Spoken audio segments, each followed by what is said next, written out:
At the end of March 2023, the Roblox YouTuber Ruben Sim would post a video where he went over voice messages he received as a result of a troll he pulled on Twitter. The troll being an attempt to get furries outlawed in the state of Arizona. Following a number of tweets aimed to anger furries, he would instruct anyone coming across this tweet to call the number listed and leave a voicemail in support of an anti-furry bill. Now, obviously, there was no anti-furry bill. This would be his own number, and anyone who left a voicemail would just be leaving it for him. Personally, it kind of baffles me that he actually got voicemails from people who thought he could make this happen. I mean, surely no one in charge of any legislature would waste their time trying to prohibit people from wearing personalized mascot costumes, right? It's called something called furries. If you don't know what furries are, it's where school children dress up as animals, cats or dogs, during the school day. They meow and they bark, and they interact with their school, with the teachers and that in this fashion. And now schools are wanting to put litter boxes in the schools for these children to use. How is this sanitary? Making furries illegal. A talking point that has surprisingly been on the rise lately. While not as abundant as the general wide-scale furry hate that plagued most of the 2010s, sometimes for good reason, it seems that with the hobby of being a furry being more generally understood and just seen as weird rather than a full-fledged affront to God, we're starting to see the furry community compared less to the dog-fucking scum we try to remove from our ranks, and more to that of the LGBT community, as a majority of our prominent members represent at least one of these letters. However, with that comparison, one could say that the same people who are vehemently against those that the LGBT consists of also have furries in their crosshairs because of this association. I say this due to the kind of people recently seen trying to pass some form of legislation to ban furries. And no, I'm not referring to online trolls like what Ruben did. I'm talking actual politicians trying their damnedest to fearmonger and actually propose bills to prohibit furries. Now, this all probably sounds far-fetched, I know. So, to make some kind of sense as to what I'm even talking about, let's go over how we even got here. What kickstarted this recent clash between furries and the government? Specifically Congress. Like most cultural panics that would reach the Congress floor, this one started with concerns of child endangerment. On December 20th, 2021, a board meeting would be held at Midland Public School in Michigan. It was here where a parent would speak about a nationwide agenda that infuriated them beyond words. What was this agenda, you may ask? Well, of course, it was putting litter boxes in the school's unisex bathrooms for students who identify as cats. I want to talk about the fact that, and I know this is going on nationwide, so it is not just for this board, but our community needs to understand that the agenda that is being pushed through our schools is, just my opinion, but somewhat nefarious when it comes to some of the activities. So let's talk about furries.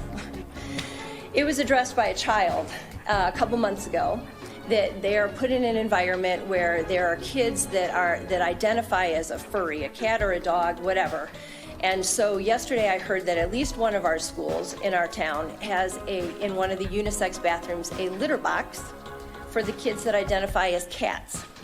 And I am really disturbed by that. And I will do some more investigation on that. I know it's going on nationwide. I know it is. It's part of the agenda that's being pushed. I don't even want to understand it. But I think that people need to be aware of it, because I am really upset as a parent that my child is put in an environment like that. And you know, I'm all for creativity and imagination, but when someone lives in a fantasy world and expects other people to go along with it, I have a problem with that. So I'm just putting that out there. I will investigate more. Now, obviously, I don't need to point out why this is absolutely unhinged. I mean, just saying it aloud says all you really need to know. Litter boxes in the unisex bathrooms for children who identify as cats. Conveniently right next to the helipad for the children who identify as attack helicopters. What I'm trying to say here is that this was a hoax. there were no litter boxes in the school bathrooms, at least nothing substantial proving it to be the case. You see, when it comes to furries, the majority of us don't believe we're the animal we base our sonas on. If I believed I was actually a rabbit, I would be busy recreating that one Monty Python scene every chance I got. Those who believe that they're spiritually or mentally an animal aren't furries, they're known as Therians. The confusion is understandable to an extent, as Therians can be furries, but not every Therian is a furry. But I highly doubt a child would be aware of what Therians are unless they got really invested in the Warrior Cat series growing up.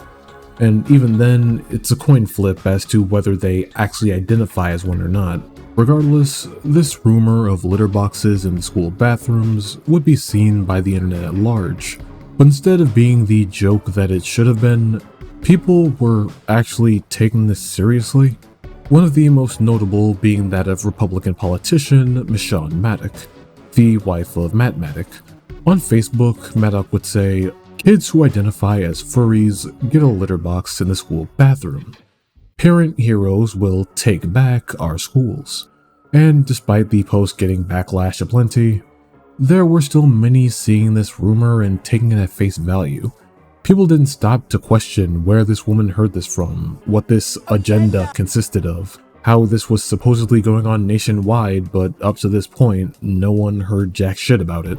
So in lieu of the questions that this accusation would bring, a Michigan school superintendent would directly email parents, having to reassure them that litter boxes were not being placed in the bathrooms of their schools, saying, "There is no truth whatsoever to this false statement. There have never been litter boxes within NPS schools. It is a source of disappointment that I felt the necessity to communicate this message to you." As you've probably picked up by now, even with this supposed agenda being nowhere to be found in the Michigan school, Republican politicians in specific were quite eager to label furries as a cultural boogeyman, threatening the well-being of your kids. They wanted people to see furries as evil and malicious, doing this with the same brush they use to villainize gay and transgender people, often doing so within the same brushstroke. Take House Bill 1522 for example. In this North Dakota bill, alongside prohibiting any accommodations for transgender students, even something as simple as preferred pronouns, they also prohibit schools and teachers from establishing any form of accommodation that caters to a student's perception of being any animal species other than human. A proposal solely tacked on due to the current panic of litter boxes in the unisex bathrooms. And if that wasn't enough for you, Senate Bill 943 is pretty much aiming for the same result. The Oklahoma Parent Empowerment Act for Kids would have a school district defined as a trigger district if it advocated or tolerated for any of the following things listed. At the very bottom of this list, you would have the presence of any school employee or volunteer engaged in anthropomorphic behavior, commonly referred to as furries. So your school would be in a trigger district if any school in that district didn't mind their staff being a furry on the side. And with me saying the term as much as I have, you're probably wondering what being in a trigger district even entails. Well, you see, being labeled as a trigger district is basically a scarlet letter that means the school district is tolerable of, or might teach concepts such as climate change, animal rights activism, gender studies, and supposedly even furries. And while I can't tell you the presumed consequences of being in a school labeled as a trigger district, what I can tell you is that trigger and school being in the same sentence never usually ends well for those of us in the States. But since we're on the topic of furries and triggers, Jesus, guns, and babies. This is the tagline of Kandiss Taylor, a name that may sound familiar to a number of furries due to their 2022 campaign for Georgia governor. But you see, Taylor's public war against furries wouldn't begin until a few months before she would lose that election. But for that context, we have to go back to talk about a tragedy, the Buffalo shooting of 2022. On May 14th, an 18-year-old gunman would shoot and kill 10 people at a supermarket located in Buffalo, New York. Now, this shooting was considered by the majority to be racially motivated, due to the manifesto written by the shooter, as well as the fact the gunman allegedly yelled out racial slurs while killing only black people in a predominantly black neighborhood. He would even aim a gun at a white cashier before apologizing and not shooting them. Most of you watching would agree that what I just described would be the textbook definition of a hate crime, right? Well, not Kandiss Taylor. To her, the shooting wasn't carried out because the gunman was a white supremacist, no. She believed it was carried out because he was a mentally ill furry. Now, where did this idea even come from? Well, the gunman was planning to livestream this attack on Twitch. The stream will be taken down around 2 minutes after the fire began, but an archive of the stream would show his drive to the supermarket at the very least. But during this drive, he would accidentally flash an image on his phone, the image in question being furry porn.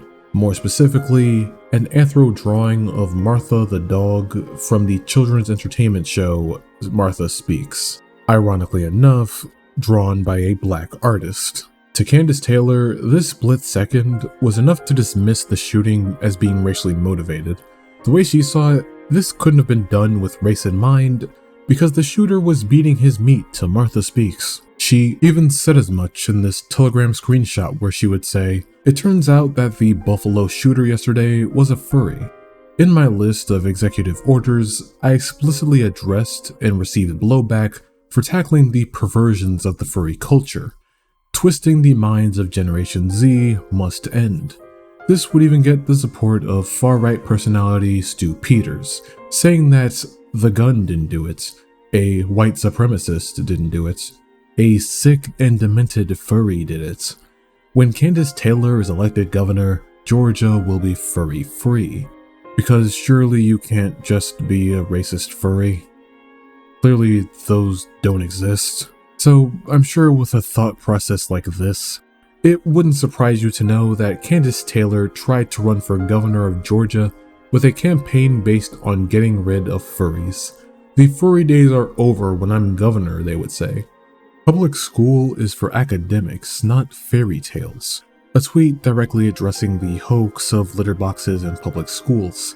Unsurprisingly, she believes it to be real wholeheartedly.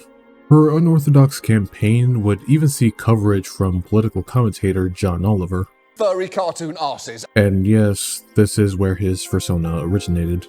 That is not what furries do. What they do is they use regular toilets, wear elaborate fursuits, and many offer art commissions where you can get yourself done up as a sexy river otter at very reasonable prices.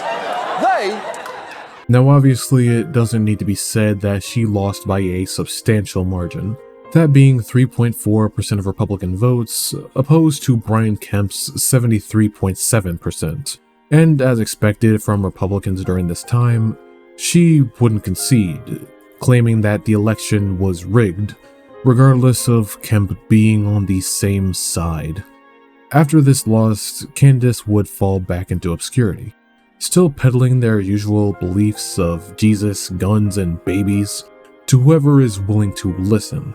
But with this pushback being made against furries that totally isn't just anti-gay and anti-trans rhetoric repackaged for a different crowd, you have to question, what are furries doing in schools?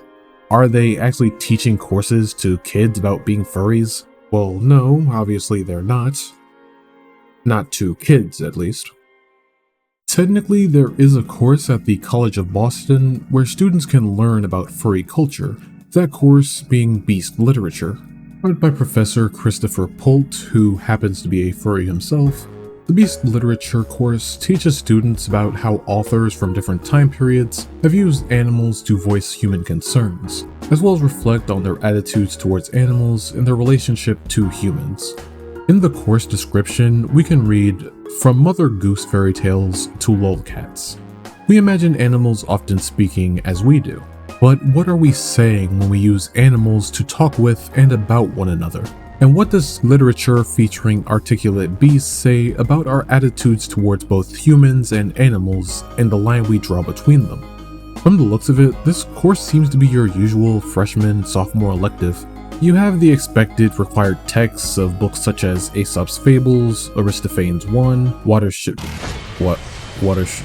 Down, but you also have screenings of movies that are rather well known by people in the fandom, such as Fantastic Mr. Fox and Zootopia. But the reason this course has been gaining online attention recently is due to a mix of things.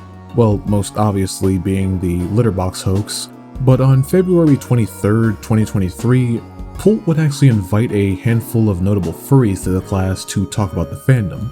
The event itself was labeled by the professor as a dip into the furry community, describing the fandom as a contemporary subculture that finds its expression in myriad ways, but that may generally be defined by a shared interest in anthropomorphic animals. The goal of this event was to invite furries to the class and have a lecture where they would talk about how members of the furry fandom express their creativity through their personas. All in all, it appears the whole thing went off without a hitch. Along with this lecture, students would actually be assigned to create their own personas, being asked to consider aspects of their own personality when creating their sona. The professor would even jokingly bring cakes into class on this day, the writing on top saying, "Sorry for making you furries." Obviously, this would see coverage from multiple news outlets, the reception pretty much being summed up by this tweet from Pult. The gap between how wholesome and positive my furry class days actually were, and how degenerates and meaningless outsiders imagined they were, is breathtakingly funny and sad. So what can we gather from all this? Well, government officials are trying to ban furries based on a rumor that kids are shitting in litter boxes in the unisex bathrooms. I think that alone really says all that it needs to. That with all the fucked up things that actually have occurred in this fandom, all of which that could be used to fearmonger against people who willingly spend thousands on fursuits, that instead of tapping into those stories and events that actually happened, these people felt the need to make shit up. And I find that fucking hilarious. So with that being said, I have been Benji, and until next video, stay safe out there. Funding for this program was made possible by